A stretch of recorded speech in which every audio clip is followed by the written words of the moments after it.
Bismillahirrahmanirrahim. Assalamualaikum warahmatullahi wabarakatuh. Baik, Alhamdulillah. So, pagi Jumaat hari ni, Alhamdulillah, cuaca pun cantik. Hari ni saya nak bincangkan sedikit berkenaan dengan isu hibah. Tapi hibah kali ini kita akan bincangkan berkenaan dengan hibah ketika maratul maut. Maksudnya hibah tu dibuat dalam keadaan pemberi hibah dalam keadaan sakit yang boleh membawa maut.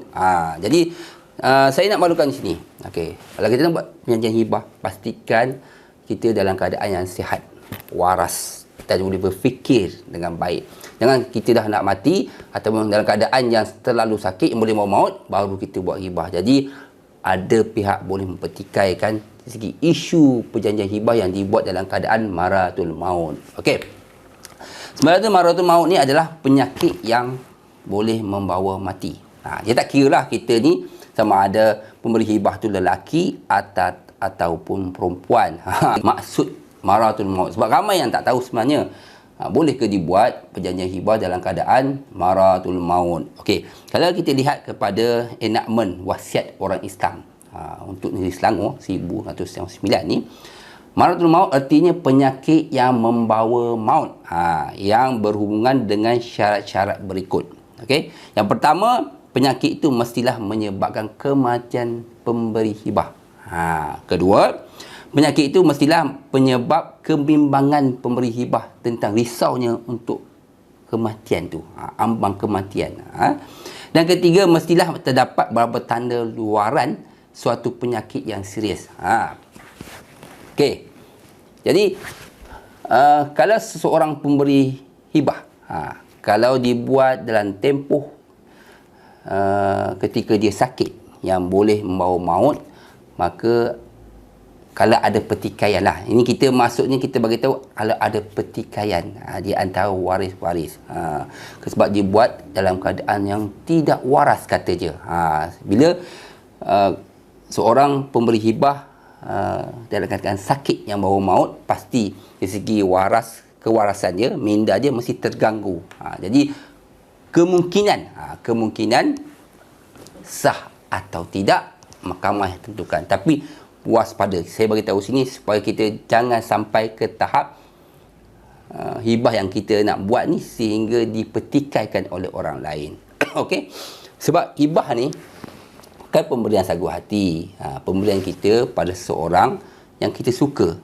Apa saja yang kita nak bagi, terpulang rumah, kereta, duit, saham. Sekarang kan insurans, katanya boleh hibah duit insurans kepada pihak tertentu, terpulang. Hibah ni boleh bagi sesiapa sahaja. Tapi adakah hibah sebut memenuhi hukum syarak kalau sekiranya ketika yang kita buat hibah tu dalam keadaan maratul maut? Ramai sebenarnya banyak kes yang berlaku yang sebenarnya pengesahan hibah yang melibatkan maratul maut tu ada sebenarnya berlaku di Malaysia. Banyak sangat. Banyak kes yang saya dah buat memang mungkin dalam keadaan dibuat perjanjian hibah tu seminggu selepas tu meninggal, sebulan selepas tu meninggal, ataupun lebih daripada setahun lepas tu meninggal. Jadi sekiranya waris-waris ada mempertikaikan tentang kewujudan hibah tersebut, maka banyak perkara yang kena kita ambil tahulah. Okey. So hari ini berkenaan dengan maratul maut, kita ambil salah satu buku daripada Dr. Wahbah Zuhaili. Okey, kita tengok apa yang dikatakan tentang maratul maut. Okey, maksudnya adalah sakit mati atau sakit yang melemahkan seorang, sama ada lelaki atau perempuan yang kebiasaan melakukan kerja-kerjanya macam biasa, tapi akhirnya membawa mati sebelum masa sakit itu mencukupi. Kemudian dengan syarat tidak ada tambahan ataupun perubahan. Jika sakit itu bertambah, okey, maka maratul maut dikira daripada tarikh perubahan atau sakitnya itu, biarpun ia melebihi daripada 1 tahun.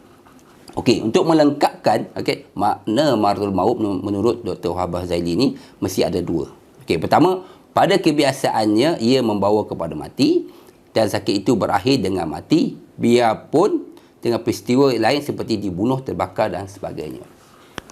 Okey, sebenarnya ikut logik kita pun kan, ikut logik kita, bila seorang yang telah pun orang tersampai tahap maratul maut, pastinya keadaan yang sangat sakit, betul tak? Keadaan yang orang kata merisaukan diri dia, minda dia terganggu, keadaan sakit yang amat sangat. Jadi adakah sah menurut hukum syarak berkenaan dengan isu ini? Okey, pastinya kalau kita nak tahu, pastinya permohonan pengesahan hibah di mahkamah, ingat pengesahan hibah adalah bidang kuasa Mahkamah Tinggi Syariah, mengikut negeri masing-masing. Jadi dalam tuntutan tersebut selalunya kita akan lihat surat mati pemberi hibah. Selalunya hibah ni, buat tuntutan hibah ni pasti selepas kematian pemberi hibah. Jarang sebenarnya masa pemberi hibah masih lagi hidup. Selalunya selepas meninggal barulah pihak menuntut di mahkamah untuk disahkan hibah tersebut. Okey, selalunya kita akan lihat kepada sekiranya ada pertikaian tentang maharatul maut tersebut, kita akan lihat kepada sijil mati pemberi hibah. Apa sebenarnya punca sakit pemberi hibah? Stroke, main stroke, apa, kencing manis, darah tinggi, apa, jantung dan sebagainya. Jadi kita akan lihat apa penyebab matinya pemberi hibah. Kalau sakit tua, okeylah sebab sakit tua.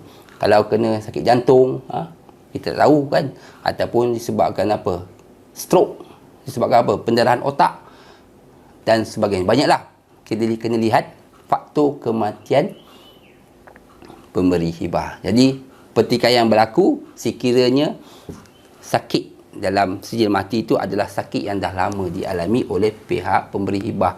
Mungkin akan pertikaian dan perlu juga kita panggil pakar, itu doktor sekiranya kita nak pertikaikan isu kesihatan. Kita panggil jugalah.